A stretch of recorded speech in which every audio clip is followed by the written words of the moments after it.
gente fala muito da reforma política. Você acha que isso poderia mudar um pouco mais se houvesse uma reforma política hoje no Brasil? Aquilo que a gente tanto espera e acaba não acontecendo até agora? Sim, o problema das discussões públicas no Brasil sobre reforma política é qual reforma política e o que nós queremos tirar da reforma política. Eu acho que nós temos O que que ter é necessário? primeiro, a vontade das lideranças políticas, o que dificulta muito. O STF hoje não atrapalhar você fazer uma reforma e entender onde você quer chegar. O que nós queremos com uma reforma política? A primeira pergunta. Tá? Muita gente fala, não quero uma reforma política que tenha ou não tenha financiamento público, que tenha voto distrital ou não tenha voto distrital. Tá, qual é o objetivo? Eu acho que o meu objetivo uma reforma política é diminuir uma coisa chamada centrão. O grande câncer da política brasileira chama-se centrão, mas de longe. A esquerda é um problema? É. A direita performática, que fica fingindo é um problema? É. Mas nem de longe ela se aproxima do centrão. Por que você acha que é importante acabar com o Centrão? Porque o centrão, aí entra a questão de uma reforma. O centrão usa a política apenas como instrumento para ganhar dinheiro, ele não tem posição política. Um político do centrão, ele não se importa se ele está num governo de esquerda, centro, direita, ele não é nada. Ele só está no governo para roubar e para achacar. E aí o sistema político nosso é desenhado de modo a facilitar a vida dele. Um político do centrão, ele ganhou uma eleição para deputado federal, aí ele não sabe se o presidente A ou B ganhou, ele não liga, não é importante para ele. Ele quer só saber como ele vai tentar obter dinheiro e cargo daquele presidente. E aí o apoio a um presidente da república para ele está apenas condicionado a ele obter benefícios financeiros, que é a forma como funciona. Hoje você tem as emendas, e as emendas fazem com que ele só fique administrando emenda. Isso é loucura. Porque aí a gente não tem, por exemplo, uma coalizão, o presidente da república não consegue administrar nada. Mas, quando esse cara administra a emenda, ele manda a emenda pro prefeito dele na base dele, e o prefeito não tem responsabilidade nenhuma em ter desempenho. O prefeito é só administrador de emenda.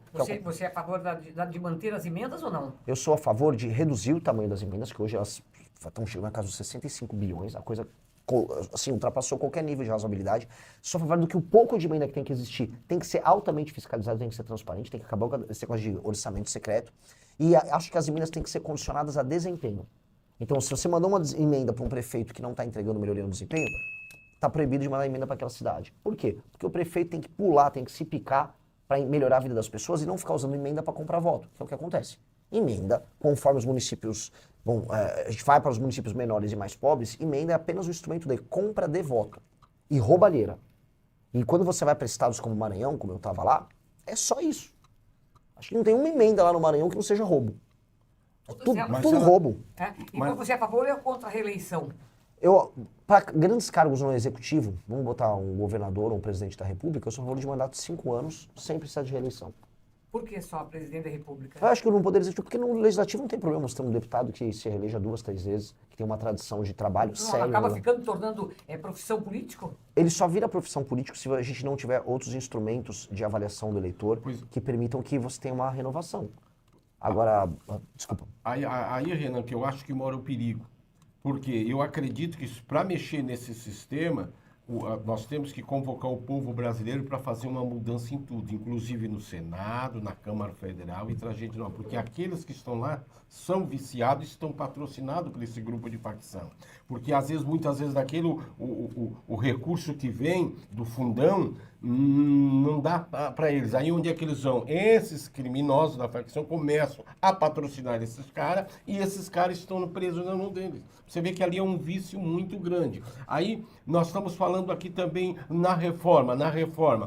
Essa reforma, para acontecer, ela nunca vai vir de dentro para fora. A reforma ela tem que começar de fora para dentro. Aí sim nós vamos ter uma reforma garantida. Aí tem que mobilizar o povo brasileiro para acontecer essa reforma. Eu concordo, gênero, número e grau. O político, especialmente o político do Centrão, ele monta um pool de financiamento dele. No Rio de Janeiro você vai ter crime organizado nesse pool. Sempre. Milícia, facção criminosa. Em São Paulo depende, também tem. O PCC também tem seus parceiros. Tem que ser cuidadoso que eu falo, mas tem. Vai variar de lugar para lugar. No Nordeste, é o Centrão, emenda e dinheiro desviado com o prefeito, empreiteira. Cada um tem sua modalidade. Todas essas modalidades têm que ser desmontadas. E a gente tem que criar um sistema, eu chamo de sistema de incentivo e recompensa, para que o político trabalhe pelo bem comum. A gente tem que entender que, eu não estou exagerando, eu achava antes que isso era um exagero, hoje eu posso falar como alguém que está vivendo a política, mais de 90% dos políticos brasileiros não se preocupam com o bem comum.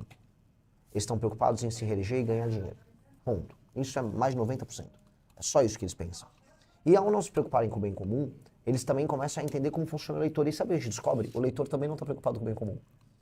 Então, a coisa é, o político e o eleitor não estão preocupados. O eleitor vende o voto no Brasil. O eleitor não sabe avaliar. Esse é o problema. Mas assim, é muito mais do que a gente imagina. A base da democracia brasileira é a compra e venda de votos. Que se dá através de cargo na prefeitura, dinheiro na época da eleição, fardo Isso de... tem que acabar. fardo de comida, saco de cimento, milhar de telha. Isso é a regra. Pneu furado de carro, freio o pneu da Kombi, não, eu te dou um pneu novo. Essa é a relação do vereador com o Não tem nem eleitor. como reclamar depois, né? Não É uma tem. troca, Não tem né? como reclamar. Não tem. Jeitinho É brasileiro. o jeitinho. E mais, você sabe que o cara, ou a pessoa que vende o voto, estudando as pequenas cidades onde isso é muito comum, a pessoa que vende o voto, ela acha que ela virou sócia do vereador. Então ela, meu vereador, meu prefeito, quero meu emprego na prefeitura, meu prefeito. Bem Ela acha que é bem uma assim. relação. E ela fica permanentemente em O campanha. cara já trabalha pro candidato já pensando Isso, no cargo que ele vai Pior ocupar de depois, tudo é a né? pessoa que vende o voto e depois vai reclamar. Não pode reclamar. Vendeu, E acabou. ela nem reclama. Ela fica Mas ali. tem alguns que reclamam. Mas vendeu e reclama. É. Não tem como. Tem como E deixa eu só contar uma história, eu tava lá no Maranhão. E aí, era isso, eu fui na cidade, talvez a pior cidade do Maranhão, com uma IDH mais baixa, era Marajá do Sena. Cidade muito, muito, muito pobre.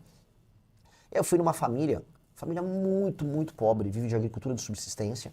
E aí, duas pessoas na família trabalhavam pro prefeito. E aí eu ia lá, perguntei, e aí, e a rua aqui que não tá asfaltada? Aí aparecia uma moça, não vai falar do meu prefeito é muito bom! Porque ela trabalhava. E vivendo na lama, no lodo. Não, na veio da extrema lama, no pobreza. lodo, vivendo de bolsa, família, mas o prefeito é muito bom. Pô, isso é deplorável. E as pessoas, elas se acostumam com isso. Esse é o sistema. Lavagem cerebral. Esse é o verdadeiro sistema. Esse sistema, ele está, vamos dizer, em todos os municípios, ele está na casa das milhões de pessoas. Este é o grande problema político brasileiro. Você fala do Maranhão, mas isso existe em toda a parte do Toda Brasil, parte. né? Você Toda tem parte do cidades Brasil. maiores. Talvez seja menos aqui em Tubarão, mas também tem um pouco. Tem sim. Agora, só um minutinho, mexicano. Como Tem é- uma coisa que eu fiz uma pesquisa, estava olhando a última pesquisa, por exemplo, o Lula estava com 37, o Flávio Bolsonaro com 32, Ronaldo Caiado 6, o Romeu Zema com 3, Augusto Cury e você com 2%. Dá para reverter esse quadro? Olha só, eu não sei qual é esse instituto aí. Eu confio em um ou dois institutos em termos de qualidade. Você acredita em pesquisa eleitoral? Eu sou muito cético. Depois que você entra pra política, né, você começa a entender como as... Sabe aquela coisa? Você começa a aprender como as salsichas são feitas, entendeu? Tem institutos, a maior parte deles são contratados pelos próprios partidos para fazer trackings. E aí os institutos fazem as sondagens e constroem as histórias do jeito que interessa a eles, especialmente nesse período de pré-campanha. Quando chega na campanha, eles fazem os ajustes, aí eles vão convergindo pro que precisa ser. Eu confio no Instituto Atlas e eu confio em institutos que têm trabalho internacional. Quem tem trabalho internacional, em geral, não vai ficar fazendo acordos locais e sim vai se preocupar com a sua credibilidade internacional. O instituto que mais acerta no mundo hoje é o Atlas. Acertou a eleição na Hungria, acertou no Chile, acertou na Argentina, foi muito próximo do resultado final lá nos Estados Unidos.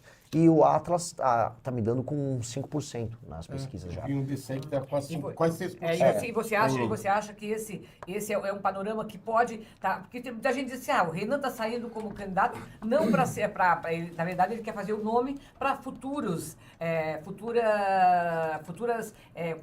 composições, ou então ser candidato daqui a pouquinho a outro cargo. É essa a sua intenção? É fazer nome também do Renan e do próprio Missão? Ou você acha que pode haver uma reversão nesse quadro? A única composição que eu faço é composição musical, eu sou cantor e compositor. Da Limão Rosa? Da Limão Rosa, minha banda, eu sou compositor, guitarrista. E o que eu posso falar, assim, eu tô me sacrificando. É uma campanha, nós não temos dinheiro nenhum, tô rodando de carro, Brasil. Sabe aquela coisa, fui dormir depois da meia-noite, cansado, com a cabeça voando, aí acorda muito cedinho. Hoje aí é mais uma batelada de viagem, tudo de carro, evento São Paulo, evento... Cansativo. É cansativo, eu não vou fazer isso quero fazer uma composição depois. Eu tô fazendo isso porque eu quero trabalhar para ganhar. E veja, se a pesquisa Atlas está apresentando uma subida minha, se eu lidero já entre os homens jovens, se entre os jovens em geral eu estou em segundo lugar, se o nosso partido já tem 5% de aceitação, é o quarto partido de acordo com a pesquisa Atlas, de acordo na preferência do eleitor brasileiro, isso quer dizer que nós já estamos dando resultado muito cedo. Muito cedo. O que acontece é que as pessoas, o povão, não está falando de eleição presidencial ainda. Então as pessoas estão com um recall dos nomes. Quem são os nomes maiores? Nome Lula, nome Bolsonaro. E aí quando o Lula cai, sobe o Flávio, se o Flávio cai, vai subir o Lula. Enquanto isso, os outros que são mais desconhecidos vão aumentando. Eu sou o mais desconhecido de todos os candidatos. Mas você acredita que no debate você tem uma condição de dar uma crescida maior? Sim. Aí se houver, né, vamos lá, vai pro segundo turno, vai o Lula e o Flávio, tá? Onde é que fica o Renan? O Renan vai estar no segundo turno. O Renan não vai pensar. Tá, mas se houver no segundo não turno... Imagina, como é que eu vou ficar rodando o Brasil? Ontem eu tive um evento lotado em Criciúma, assim, centenas de pessoas. Tinha um menino de 10 anos. Como é que eu vou olhar na cara dele e falar, olha, eu tô agora conjecturando que eu vou perder. Aquele menino de 10 anos, ele quer trabalhar para eu ganhar. Aquela pessoa que pegou uma estrada, saiu de uma cidade próxima e foi para Criciúma ver o evento, aquela quer que eu ganhe. Eu não vou nunca trabalhar com a hipótese de que eu vou perder. Nunca. Agora, Renan... Tem um ouvinte perguntando aqui pelo WhatsApp. Só deixa aqui, antes de eu fugir aqui, essa minha pergunta, porque eu demoro e acabo esquecendo. Vários candidatos à presidência no passado, e até mesmo vem dizendo que querem dar uma vida digna, principalmente para as pessoas da favela. E você tem um projeto para as pessoas da favela. O que você pretende fazer? Que projeto é esse? Nós temos um projeto de... Dar uma vida digna para ela. Recuperação, primeiro, das áreas degradadas tomadas pelo crime organizado, que, infelizmente, quase não há favela que não tenha comando pelo crime, e desfavelizar, tornar a favela bairro. É impossível ver num país que leve a sério a ideia de que você tem que aceitar que favela é parte de si. O Brasil fica divulgando internacionalmente, nós temos um samba no pé, como a favela... A favela é apenas um bairro fruto de uma invasão tomado pelo crime, em que as pessoas não têm título de propriedade, em que as pessoas são tratadas como animais, em que as pessoas acabam se animalizando no seu próprio comportamento, em que não há intimidade, não há respeito, não há espaço, em que a maior parte dos casos de gravidez na adolescência acontecem, em que a maior parte dos casos de violência doméstica acontecem, em que há menores níveis de escolaridade, em que as crianças tiram notas mais baixas, ou seja, a favela é um arranjo horrível. E nós temos que acabar com a favela. Como? Urbanizando ela. Definitivamente urbanizando. Retomando primeiro, afastando o crime organizado, depois mudando a paisagem dela. Você precisa abrir avenidas e ruas de passagem, você tem que acabar com as vielas, e as casas e os comércios que já estão montados e que são, vamos dizer, estruturalmente sustentáveis, elas ganham título de propriedade, elas se adequam às normas, como qualquer construção normal. E o que está em área de encosta, o que precisa ser substituído para passar numa rua, fazemos prédios e vamos entregar para aquelas pessoas a propriedade privada delas. Vamos arborizar as ruas, vamos integrar as pessoas, vamos fazer que as pessoas tenham CEP, tenham seu endereço, vamos colocar uma estrutura de câmeras para que o crime nunca mais volte lá, instalar bases policiais, vamos integrar elas do ponto de vista econômico com o restante das cidades, porque país sério não tem favela. A China não deixou ter favela. Singapura tinha favela, ela acabou com a favela em Singapura. Por que a gente tem que ter favela? Por que a gente tem que aceitar? Por que é uma coisa tão fácil para, não é fácil. acabar com todo esse problema? Por que até agora não fizeram? Não é fácil. Por duas razões. O governo não tem dinheiro. Não há dinheiro para fazer isso. E dois, não há vontade política. Você acha que ele não quer acabar porque também ele leva vantagem, às vezes, no voto daqueles menos esclarecidos? Por isso que ele não tem essa intenção de acabar? Pro político é juntar a fome com a vontade de poder. Não tem dinheiro. E dois, é muito bom você aparecer como político numa favela, falar, vou cuidar de você. Que é o que eles fazem. Eu vou cuidar de você, você faz acordo com o dono da boca, aí o dono da boca deixa você entrar, mas não deixa seu concorrente entrar. É assim que funciona. Todo mundo sabe. Só que o Brasil vai e aceita. E o que eu odeio é a propaganda oficial. É quando você liga na TV, você fala, não, porque, olha, na favela a gente tem um jeitinho, tem um samba no pé. Não, o nosso jogador tem uma ginga. Que você já fala, que ginga? Que papo é esse? Nenhum lugar sério tem favela. Favela tem que ser desmontada. E aí, o enfrentamento ao crime que a gente fala, tem que ter como continuidade e extensão básica do projeto o fim das favelas. Favela tem que virar bairro. E eu tenho um projeto de 10 anos fazer isso. 10 anos? 10 anos. É 10 anos. 10 anos. Você tem que todo ano urbanizar as áreas, e você tem que entregar de títulos de propriedades, tem que criar os sistemas de financiamento. Não dá para manter a ideia de favela. Isso é o fim da civilização brasileira. Antes do comercial, tem uma pergunta do ouvinte aqui, o Vitor Zangali, que mora aqui em Tubarão, ele escreveu o seguinte, esse cara que está dando entrevista é incrível, proposta atrás de proposta, ideia puxando ideia. Se continuar assim, terá meu voto, ele falou aqui. E ele perguntou o seguinte, se puder perguntar algo para ele, como ele lidará com a questão de imigração em Santa Catarina, principalmente pessoas vindo do Norte, Nordeste e países vizinhos? Já respondo agora? Pode responder. Ótimo. Eu sou o único pré-candidato que está falando isso porque perde voto. Isso perde voto. Dizem, né? Mas realmente eu tô naquela linha do sincericídio. Eu vou falar o que precisa ser feito. Todo lugar que tem alta migração interna apresenta um desequilíbrio de região. Na China, por exemplo, as pessoas que moravam na região oeste, né, perto dos desertos, no interior, todos, se fossem migrar todos de uma vez para as cidades no litoral, você ia favelizar a China. A China normatizou e controlou isso de um jeito meio autoritário. Na Alemanha, você tem regras em que, por exemplo, uma pessoa, se vai mudar de uma cidade para outra, ela tem que demonstrar que ela tem um lugar para ficar e um emprego. São Paulo, nos anos 60 e 70, lugar de onde eu vim, se for pegar nos anos 40 e 50, São Paulo era um brinco. São Paulo recebeu uma migração desenfreada, favelizou, e até hoje São Paulo não resolveu seus problemas. Tem uma periferia gigantesca, o governo não tinha dinheiro para fazer a infraestrutura para conectar as pessoas vivem mal na periferia de São Paulo. Boa parte da discussão da 6x1 é porque as pessoas que moram em periferias de cidade como São Paulo não conseguem ter transporte para ir trabalhar no centro e passam no dia 4 horas dentro de ônibus e trem, na maior parte do tempo dentro de ônibus. Terrível, né? E aí, por isso que a pessoa fala que é uma tortura. E é uma tortura com razão. Pois bem, Santa Catarina está se desenvolvendo mais do que outros lugares no Brasil. Logo, pessoas vão sair desses outros lugares e de outros países e vão vir para cá. Porque as pessoas não querem apenas o emprego que existe aqui, elas querem a qualidade de vida que existe aqui. Só que às vezes elas não estão, prontas do ponto de vista estrutural para alugar um apartamento, ou alugar uma casa. E 2, ter um emprego que permite que elas fiquem aqui. Aí o que acontece? A migração pode se transformar em favelização, que é o que vocês estão começando a experimentar. O bairro do Pinheirinho, não é isso? Eu entrevistei pessoas ali, uma parte das pessoas que moravam em bairro do Pinheirinho, em Criciúma. Eu vi muita gente de Belém do Pará. O cara falou, até um cara que eu entrevistei falou, eu era de uma favela lá em Belém, agora eu vim para... Entendi. O problema, você tem um modo de vida aqui nas cidades do Santa Catarina, bom, as pessoas começam a perceber que o seu modo de vida começa a se deteriorar. E ninguém tem que deteriorar seu modo de vida. O catarinense não pode ser culpado pelo próprio sucesso. Se vocês trabalharam bem e as suas cidades são boas, elas não têm que ser destruídas. Então a gente tem que normatizar a migração. Não é que virou um outro país, tem que proibir. Não, não. A pessoa quer migrar pra cá, você tem lugar pra ficar? Não um barraco, não um lugar invadido. Você tem um lugar pra ficar? Você tem um emprego? Você já tem um contrato assinado com alguém?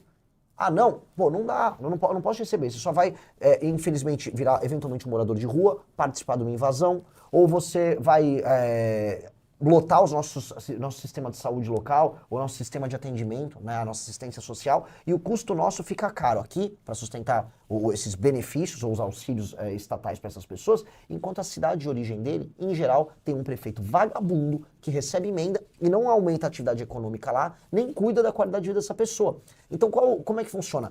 Pô, eu estive no Maranhão, posso dar exemplos de vários lugares do Brasil. Vários prefeitos estão adorando que a população vá embora dos seus estados para outro. Para ele é vantagem. Para ele é vantagem. Claro. Ele continua recebendo dinheiro do fundo de participação no município. Não tem muita preocupação. E tá com o problema para fora. Coloca para fora. Aí é fácil.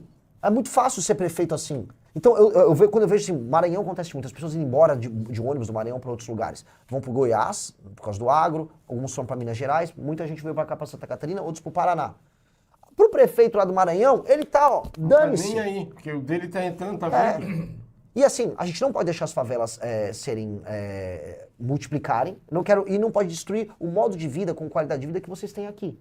Então eu quero normatizar. Gostou do vídeo? Então se inscreva no canal e deixe seu like para nos ajudar a trazer mais conteúdo como esse para você.